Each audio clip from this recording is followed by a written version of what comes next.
मैं हूं अंजलि और आप देख रहे हैं PRJ न्यूज। मालदीव के विदेश मंत्री बोले, भारत से संबंध सुधरे।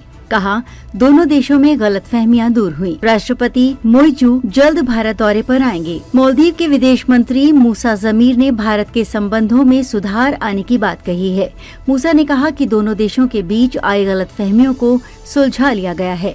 उन्होंने ये माना कि मालदीव में राष्ट्रपति मोहम्मद मोइजू की सरकार बनने के बाद दोनों देशों के संबंधों में गिरावट आई थी।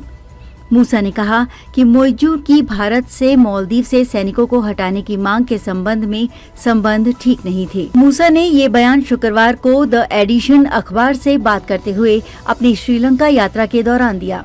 इसके अलावा उन्होंने साउथ एशिया में अपने सहयोगी देशों, खासतौर पर भारत और चीन के साथ संबंधों को मजबूत करने की बात भी कही। नवंबर 2023 में मोइजू के सत्ता संभालने के बाद से दोनों देशों के बीच तनाव पैदा हो गया था। मोइजू राष्ट्रपति बनने के पहले से ही मालदीव से भारतीय सैनिकों को हटाने की मांग कर रहे थे।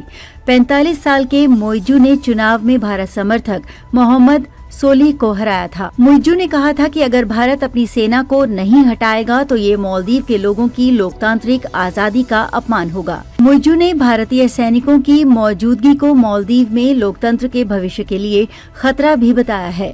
उन्होंने कहा कि देश में बिना संसद की इजाजत के दूसरे देश की सेना की उपस्थिति संविधान के खिलाफ है। मोइजू अपनी पहली स्टेट विजिट पर चीन गए थे।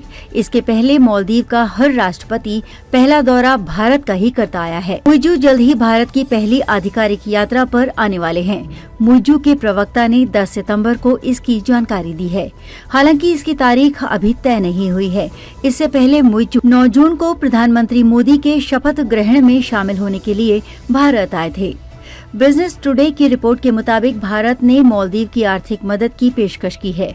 भारतीय अधिकारियों के मुताबिक मालदीव भारतीय रिजर्व बैंक के मुद्रा विनिमय कार्यक्रम के अंतर्गत $400 मिलियन का तुरंत लाभ उठा सकता है।